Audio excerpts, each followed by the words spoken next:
Hello and welcome, I am Gozu. This is my Musket mod, Alpha stage, I can't say it often enough. My computer is pretty slow, my graphics settings are low, and my English, it's horrible because I'm from Austria, but hopefully it's good enough to give you a little introduction to my mod. First things first, I show you how to retrieve the new items. Just go over to the forge, open Steel menu, and here we go. It's Musket first person animated. It's a very basic animation, nothing fancy, my first steps in Skyrim animation. Musket third person version, and down here Musket balls, and the new ones, it's Musket ball with an invisible bag. If you're using a body mod with clipping arrows, you can use the invisible bag. And secondly, Musket ball scout mode, I showed you the difference later. The second way to retrieve the items, just open the console and enter help, Musket. Up here are the codes for the weapons, 1, 2, 3, and if you scroll up you see the code for the musket balls. Next thing to do, just enter player.add-item and now the code of the item. Something like 0321D0E4. And now the amount, I want 1 musket, so I enter 1. Okay, that's it, it's placed in my inventory now. So this is the third person version, it's still the same version as in the last release. I added a chance to stagger or disarm your opponent, it's set to 25% each. I fixed some issues in first person and changed the musket ball's gravity. The rest is still the same. I think the model looks quite good. In third person it comes with muzzle flash and smoke effects and 3 different sounds. The problem in first person, the barrel is too long, the position is not perfect, and of course the animations. I'm still using the original crossbow animations and skeleton. I'm still in a learning process, I just started 3 days ago. At the moment I see no way to do much better animations, but as I said, this is just for the moment. I hopefully import better animations for the final release. I'm talking about animations in the last part of my video. Let's just go on to the next version. This is the first person version. It's the same model, but I reduced the size of the barrel, changed the position. The whole weapon is about 30% shorter now, and I think it feels a bit better in first person view.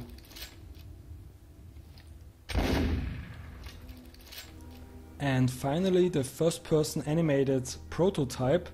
At the moment I'm forced to use an animation replacer, so it messes around with the original crossbow animation. So if you're using the normal crossbow in combination with my replacer, it looks like that. At the moment I'm using musket balls, so no bolts. But the model and the animation is messed up. So if you're using the crossbow as well, I would recommend to deactivate my replacer and use my not animated version. The dwarven crossbow works normally, so let's go back to my prototype. It's really nothing fancy. It took me forever to create this very simple rotation animation, and as you see down in the right corner there is some kind of movement, but I guess it's better than nothing. I started 3 days ago and hopefully there will be much better stuff in the final release. Okay. It looks a bit messed up in third person, of course, so I called it first person animated version. Okay, these are the 3 different types. I posted a tutorial how to activate my replacer in the screenshot gallery. It's in the file description in the readme, and I will talk about that in the last part of my video. I fixed the companion bug. You can now equip your companion with all 3 types of muskets. There is a known Skyrim bug that prevents your companion from using new range weapons. So sometimes it happens that your character uses his default bow even if you give him a better bow, crossbow or musket. If this happens, you can search the Nexus for hunt, bow, bug, whatever. There is a download to fix that, or you can open the console, click on your companion and enter remove item 10E2DD1. Get item count 0, that's okay now.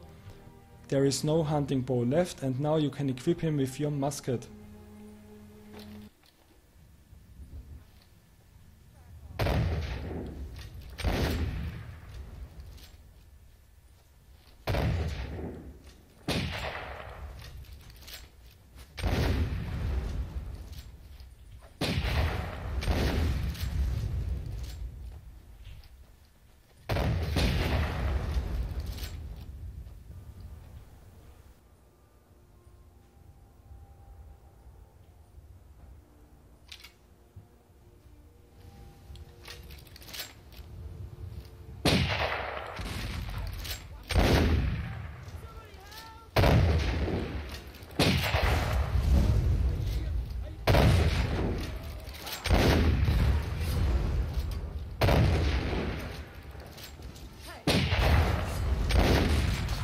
Now I'll explain how to activate the animation replacer. The default installation of my mod comes without animation, so if you want to activate the replacer, just go to the downloaded files and check out my activation tutorial. It says you have to rename crossbow release XXX to crossbow release. Just delete XXX. So go to meshes, DLC01 weapons, crossbow animations, and rename this file to crossbow release. That's it. If you want to undo the whole thing, you just have to rename this file once again or delete it. That's all. If you want to adjust the weapon stats in Creation Kit and your Creation Kit crashes when you open Dawnguard, this might help you. Just go to the Skyrim folder and open Skyrim editor ini in the text editor. Find sres and add dawnguard.bsa to this line. Save and OK. Open the Creation Kit, click Load,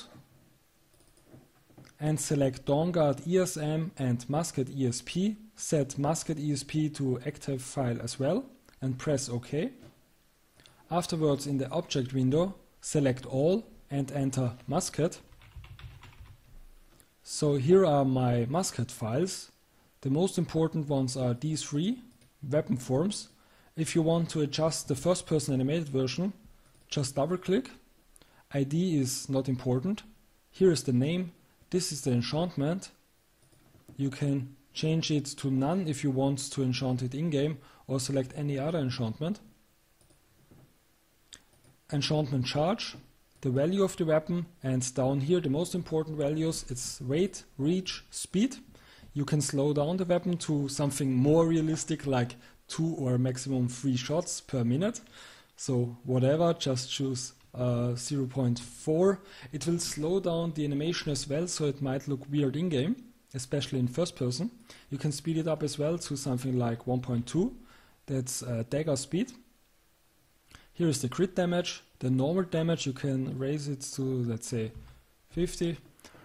Crit multiplier, range. Here is the damage per second and the item description. Art and sound is not very important for you. Here are just the paths to the models and attack sounds. Press OK and save. You can adjust the enchantment as well. At the moment it's a disarm and stagger attack. You can click disarm. It's less than 25% chance to trigger. You can change that to, let's say, 66%, okay, blah blah blah, okay, and save. Or you can try to add a new enchantment effect. This is no pro tutorial, so if you have no idea about that, just leave it alone. The next is the musket ball form.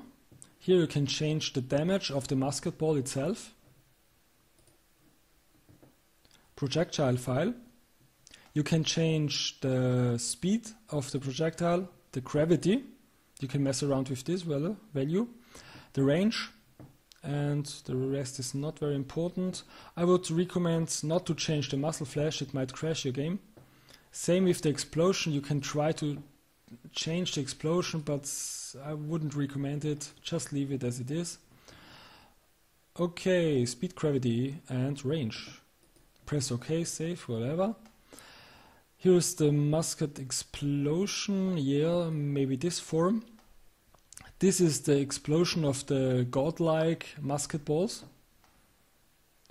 You can change the force of the explosion, the damage, radius, and maybe the sound. Recipe. Here are the items you need to craft your weapons. At the moment it's firewood, iron and steel. You can change it to whatever you want. So let's say blah blah blah, silver, 22 pieces and save. Don't change these values. And same with the musket balls. Firewood at the moment, you can change it to, let's say, fire salts. Here are the items you need to upgrade your weapon. At the moment it's ingot steel. Exchange to 3 or whatever. These are the sound files, not very important for you. Model files, leave them alone. Yeah, I guess these are the most important values. If you want to change them, just edit them, save it and play the game. So this is about possible features of the full release. First, of course, animations. As I already mentioned several times, I'm in a learning process. I just started 3 days ago, so it might take a while to check this out. At the moment, I'm forced to use the crossbow animation and skeleton. So if anyone out there knows how to import a whole new skeleton to the game, to rig a new weapon with new animations, please contact me. Second, textures. At the moment I'm using very basic work in progress ones. I plan to use high resolution ones in the final release. Effects, especially for first person, more smoke, sparks and some kind of recoil. I want to change the weapon's position to a more authentic version as well, but this is directly linked to animations and maybe some kind of iron sight. Different sound packs. At the moment, yeah, most people seem to like the current sound. Some are complaining it sounds like a shotgun, so I will try to release several sound packs to choose from. New weapons, new musket ball, different ammunition types, bayonet and the powder horn. And last but not least, leveled list, equip NPCs and guards and bandits with muskets, some kind of random raids and maybe even a quest line. When will I release the final version? I have no clue. It's all about animations at the moment. If I can fix it, it may take only less than a few weeks. And if I can't fix that, it could take forever, months. I don't know if I even continue working on this mod, because animations are very, very important for me. Most people are complaining about animations all the time, but this is really, really the hardest part. It took me hours to create this very, very simple, basic animation. So yeah, so this last part is about animation and its problems, at least my problems. I just started a few days ago, so I have no big clue, but this is how I think it might look. This is my musket model, and this could be a possible skeleton. I think it would be enough to have a very, very simple one with a static bone to attach my musket to it and 2 moving bones to attach my moving parts to them. But the problem is, Skyrim forces me to use the crossbow skeleton and it looks like this. And as you see, it's aligned along the model of the crossbow, the white parts down here. But this is my musket model and it won't fit. So you can imagine, here are the bones. And I have to attach my moving parts to these bones. So when the bones move, my parts move, but I have no idea how to change the position of the bones and, more importantly, the size of the bones. I don't know if there is a way to size these bones. I don't think so, but maybe someone enlightens me. At the moment, when I turn on animation, my parts move out of position because I can't fix the size of the bones. So maybe I'm just stupid, or maybe there is a way out there to do that, but at the moment I have no clue about that. So if you know someone, or if you know yourself how to import a new working custom skeleton to Skyrim and rig it to a new weapon, please contact me. It will be much easier for me. Until then, I hope you enjoyed my video. I thank you for taking the time to watch it and see you around. Ciao!